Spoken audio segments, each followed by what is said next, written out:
गुरुमुख से मिले नाम का मंत्र का विशेष सबीज प्रभाव पड़ता है उसका, उसको सबीज कहते हैं। जैसे हम ऐसे राम राम जप कर रहे हैं तो हमें गुरु की प्राप्ति कराएगा, और जब गुरुदेव कहेंगे राम राम जपो, वो राम जी की प्राप्ति कराएगा। ये पक्की बात समझो। अजामिल मरते समय गुरु मंत्र किसी से नहीं लिए था और बोला नारायण अपने पुत्र के बाने, तो भगवान मिले ना, मिल गए ना। भाव कुभाव अनख आलसहु नाम जपत मंगल दिस दसहु। पर भजन पद्धति में गुरु प्रणाली की दी गई है कि चाहे शिव विरंच सम होई, गुरु बिन भवनिधि तरह न कोई। भगवान श्री कृष्ण अवतरित हुए तो संदीपनी जी को गुरु बनाया, राम जी के रूप में अवतरित हुए तो विश्वामित्र जी को गुरु बनाया, वशिष्ठ जी को गुरु बनाया। तो परमार्थ के लिए एक पद्धति है। पर यदि वो, अब जैसे आप सुन रहे हैं राधा राधा और आप राधा राधा जप रहे तो गुरुमुख से नहीं मिला है क्या? आप राम राम जप रहे तो कोई संत तो बोला राम राम, आप हरि हरि बोल रहे तो किसी ने तो बोला। आप मान लो ये शब्द आ गया गुरु के द्वारा हमारे कान में, अब हम पकड़ लिया, इसी से हो गए। हमारा मतलब केवल कंठी बनाने और तिलक बनाने से बात नहीं बनती, बात होती मानने की। अगर आप ना मानो तो कंठी तिलक बांधे अपनी मनमानी करते घूम रहे, इनको परम पद मिल जाएगा क्या?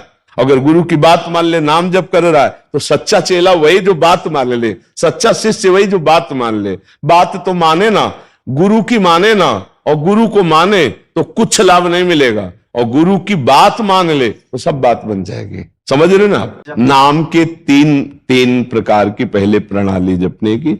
एक है वैखरी, वैखरी माने वाचिक, जैसे वैसे राधा राधा राधा राधा राधा राधा राधा राधा, इसे वैखरी कहते हैं जब। फिर उपांश चल रहा है, फिर मानसिक। अब हमारे सामने राधा नाम लिखा है, राधा नाम चल रहा है।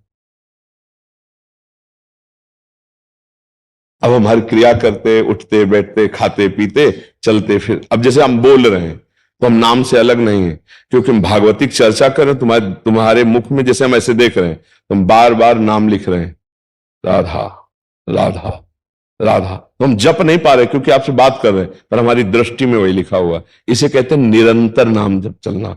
अब जैसे हम सोते समय नाम जप करके सो गए तो जितने मिनट जितने घंटे मूर्छित रहे, इसके बाद जो हम जगे तो हमारे नाम वही चले, राधा राधा राधा।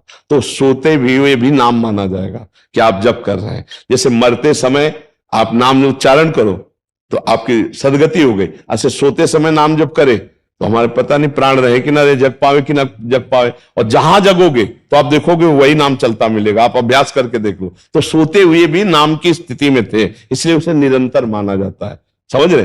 फिर एक होती है इसके भी आगे, वो परावाणी होती है। फिर नस नाड़ियों में से छू लो तो आपके नाम चलने लगेगा।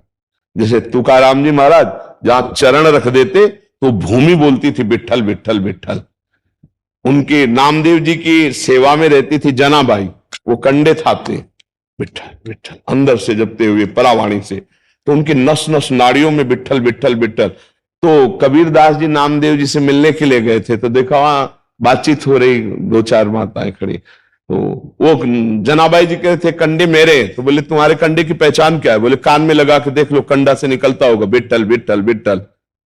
हाँ, तो कबीरदास जी ने भी लगा के देखा तो निकल विठ्ठल विठ्ठल, मतलब जड़ वस्तु से नाम निकल रहा है। नाम का एक अद्भुत प्रभाव। जैसे ज्ञानदेव जी ने देखा चांगदेव नाम का एक बड़ा योगी शेर पर सवार होकर सांप की चाबुक लेके आ रहा है मिलने, तो चबूतरे में बैठे थे मिट्टी को, उसी से कहा चलो, वो चल दिया। जड़ चबूतरे में चैतन्य चलने की सामर्थ्य।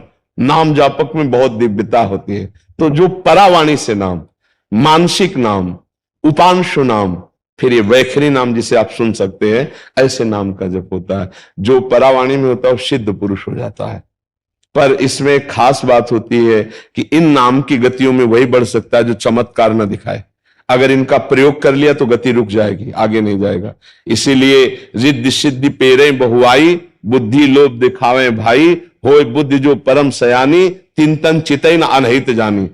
इसीलिए जो आप भजनानंदी संत होंगे आप कोई चमत्कार नहीं देखोगे, छू छा नोटंकी नाटक कुछ नहीं, शांत सामर्थ है और सामने वाले ने थप्पड़ मार दिया और चुपचाप चले गए। सामर्थ इतनी कि उसको उसी समय दंड दे सकते हैं, लेकिन नहीं, क्योंकि वो भगवान की प्राप्ति में बाधा पड़ जाएगी। इसलिए महान की प्राप्ति के लिए सब कुछ सह लेते हैं। जैसे आज चरित्र सुना गुरु तेग बहादुर सिंह जी का चरित्र, कि कितना कष्ट दिया या औरंगजेब ने, उनके शिष्य ने कहा भी कि मैं अभी भस्म कर दूं इनको, तो स्पर्श करके शक्ति ले ली, और कहा नहीं, जब हमारे प्रभु का हुक्म है कि हम सहे तो फिर हम सहेंगे, हम अपनी शक्ति का प्रयोग नहीं करेंगे।